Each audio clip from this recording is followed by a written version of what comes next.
Que serait le Dakar sans PSA? Le groupe Peugeot-Citroën participe au Rallye Raid pour la première fois en 1987 et s'y est illustré à de nombreuses reprises.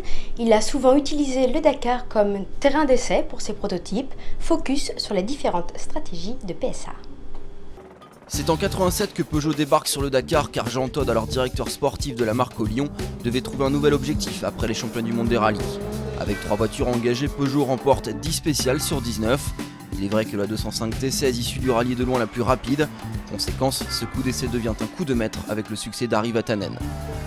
L'année suivante, Peugeot engage des 205 et des 405 pour 4 équipages.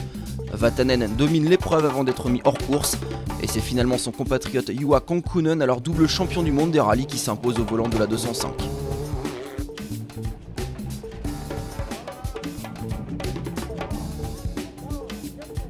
En 89, Ari Vatanen frôle l'abandon dès le prologue à Barcelone.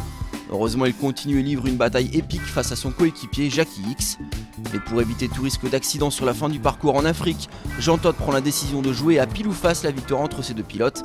Et le sort désigne le Finlandais qui remporte ainsi son 2e Dakar. Dernière apparition de Peugeot au Dakar en 1990 pour un 4e succès consécutif, auréolé de surcroît d'un triplé de voitures françaises, avec une nouvelle fois Vatanen en chef de file et vainqueur final. Citroën prend la relève dès l'année suivante. Les deux marques appartenant au même groupe PSA, le double chevron mené par Guy Fréquelin et l'incontournable Jean Todt profite immédiatement de l'expérience du Lyon. Pourtant le rallye commence mal avec les abandons de Valdegarde et Dix sur incendie. Heureusement, Ari Vatanen est encore et toujours là et offre à la Citroën ZX sa première victoire sur le Dakar. Mais le Paris-Le Cap de 92 ne porte pas chance à l'équipe française. Pénalisés par de récurrents problèmes mécaniques, les 4 pilotes engagés terminent l'épreuve derrière 3 Mitsubishi. Même scénario l'année suivante où Citroën doit une nouvelle fois s'incliner face à une Mitsubishi malgré l'arrivée d'Hubert Auriol dans l'équipe pourtant tenant du titre avec Mitsu. Creuse. Et la voiture à l'avance.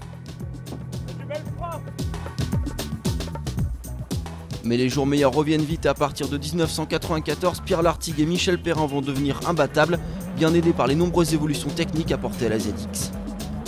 À la clé, 3 succès consécutifs pour l'équipage alors que son coéquipier Ari Vatanen part lui trop souvent à la faute.